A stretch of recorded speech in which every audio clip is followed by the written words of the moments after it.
Today I'm going to go into what we have in our morning basket. Now, some of you might wonder, why are homeschoolers always talking about the morning basket? And what is a morning basket?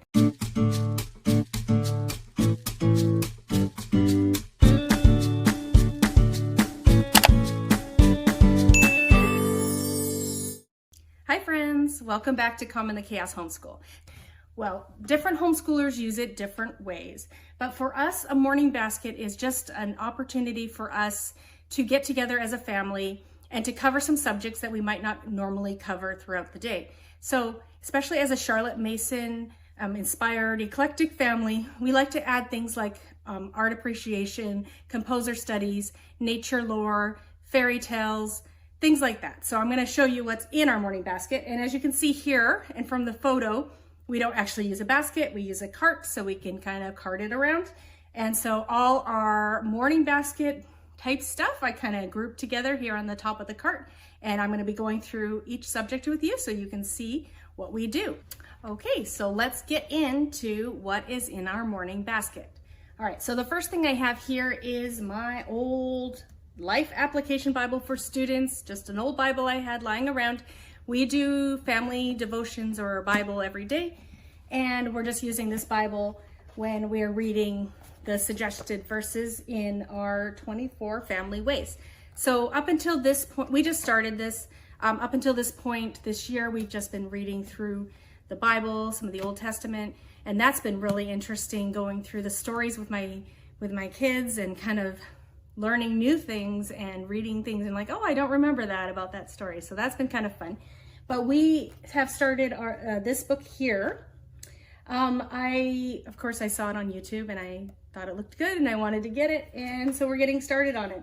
I really like the 24 family ways that they talk about. I think they'll be helpful to our family. These are things that we need to work on, myself included. So I love it that there's scripture to teach us this, and we're just going to go through it slowly. I think it'll take us till the end of the year and more, personally. So we're on day 4, and it has some great questions that we can talk about, and it's a great way to interact with my children and asking questions and thought-provoking questions. So we're enjoying that so far, day 4. So that's what we're doing every day. So then we get into the stuff that I loop. So this is here. The next thing I have here is Chinese. So I grew up in Taiwan. I was a missionary kid. I was homeschooled. So I speak Mandarin pretty fluently. I can speak conversational Mandarin. So I just put together some resources. One of my daughters is adopted from Taiwan. So I really would love for her to be able to converse, do basic conversation in Mandarin. So I just kind of have some resources that I put together, and this year we're all learning some basic Mandarin phrases. So if you're interested in learning more about what resources I use for that, if you want to teach your kids Chinese, feel free to comment below and maybe I'll make a video on the Chinese resources that I'm using for that. So this is something that I try to do twice a week. So instead of putting it at the end of the loop or rotation, I'll put it kind of halfway so I can hit it twice a week, because there are about 10 to 12 things in our loop. So we get through each one like maybe once a week, a little longer than once a week. All right, so the next thing we have in here is Usborne's Illustrated North Myths.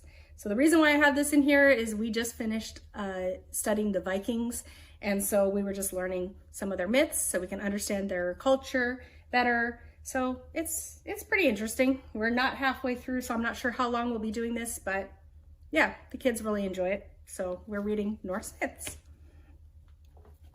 All right, the next thing I have in here is Among the Forest People by Clara D. Pearson. And this is kind of more of a Charlotte Mason type thing. It's nature lore. It's really interesting. I really enjoy it. We did Among the Pond People last year, and I really like how they make the stories. So the story's about animals, and they kind of personify the animals so that you can kind of see what they're thinking, what they're feeling, and their relationships with other animals. And you learn so much about like about the animal. You learn so much about the animal in these stories, and just very interesting. So like one example, we just read the story of the cowbird's egg, and we learned about cowbirds and how they lay eggs in other birds' nests and don't make their own nests. And yeah, so that was very interesting, and goldfinches and stuff. So the stories aren't super long. They're pretty short, but very interesting, and we always learn so much about nature through these books. So I picked up like 5 of these books because I enjoy them so much. All right, the next thing in our morning basket is Window on the World, an Operation World Prayer resource. So this was from Sunlight. So sometimes I just put things from Sunlight in here. I don't follow the schedule for Sunlight for some of the things. I just kind of put them in my rotation. So we get as far as we get. So this one is about different countries of the world. It tells about what they've experienced, a little bit about their experience, about the gospel, and if it's reached there or when it reached there, and what we can do to pray for the people. So when we do this, we can learn about a country, and then we can pray specifically about the people there. So yeah, that's really good book. All right, the next thing is also from our Sunlight program, 104 Poems of Whimsy and Wisdom. Poetry is something that I wouldn't normally myself just pull out and start reading poetry. So I do like to listen to poetry sometimes. So having it in our morning basket makes sure that we hit it once a week or so. And so I'll just read a few poems in here. I'll do 2 or 3 pages. And yeah, that's what we do when we hit that book there. All right, so the next thing I have, actually I have 2. So we alternate between doing kind of a picture study and the composer study. So that means every 2 weeks we'll do one of these 2. So next time is we're gonna be looking at these pictures of ancient Rome. And what I do here is I just pull out one of the pictures, and we all look at it and try to study it and see what we can observe. And then I'll put it down and I'll ask my kids, what did you notice? And we'll talk about what we saw. So it's kind of honing their observation skills. And then I'll pull it back up and we'll discuss what we saw. And then it has a little blurb on what it was. And if we were right, we might have guessed, like, what is this? And so we'll see if we're right on our guesses. And just because before Vikings, we were studying Rome. And so we're still finishing up the pictures here. And then when we do composer study, so this is just kind of a placeholder page for me. When we do composer study, we have a composer that we're studying. So right now we're doing Peter Travatsky. I'm not sure how to say his name. I might do a YouTube biography on him. Always pre-watch those. There's some interesting ones out there. And we might do a YouTube biography, and then we'll listen to his music. I'll have the kids crochet or play with cars or whatever they can do quietly while they're listening, and we'll talk about what we liked about the music. Or I'll just play it throughout the school day when we're doing independent studies, just play the music in the background. And so we did 2 composer studies last year. This year, I don't know if I'll do 2 or 3. We'll see. All right, next, we just finished our last of 6 books. These are Dave Ramsey's junior financial books. There comes with 6 of these hardcover books, and then it came with an audiobook set, and it came with some other things. I bought it used off of someone on Facebook, and I've really only used the books and the audiobooks. We have really enjoyed these. They are a little bit childish, I'd say, for my older 12-year-old, but still very good information. So I have like 9, 10, and 12-year-olds. So we're kind of on the upper edge, I would say, for this. Depends on your kids. My kids are they're not super mature, so it works. So they've really enjoyed these. I love the principles. It's a really great way to teach some financial basics at a really young age. I would say appropriate for 6, 7, and up. Yeah, and they really love the audiobooks. It has sound effects. So we listen to the audiobook while I kind of flip through the pages, and my kids are sad that we just finished it today. All right, the next thing I have, Curious Nature Guide, Exploring the Amazing Outdoors of the Pacific Northwest. So one of the things I love about this is it is about the Pacific Northwest, which is where we are located. So if you're in that area, this is a great one to pick up. It's great because the animals you learn about are ones that you will be able to see most likely. So they cover kind of 4 areas: the forest, the beach, freshwater animals, and then backyard and urban parks.